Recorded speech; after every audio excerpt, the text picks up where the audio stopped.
Hi, this is Claire for Blockchain of Things. In this tutorial, we'll create a flow containing the List-Owned Assets node in interactive mode. Before moving forward with this tutorial, you should already have learned how to use this node in runtime mode. Ready to go? Let's jump in. Drag a List-Owned Assets node into your workspace. Double-click it to display its Properties slide-out panel.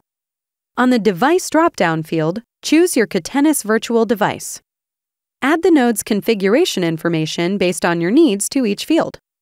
Wire this node to a debug node and open the debug sidebar. Click Deploy. Now, let's test the flow. Click the button on the left of this node to send the default property panel settings to the Catenis APIs and through the flow. The debug sidebar should display the returned JSON object containing the results. Great work! Now that you know how to create a flow using the List-Owned Assets node, it's time to move on to our next tutorial, where you'll learn all about the Transfer Asset node.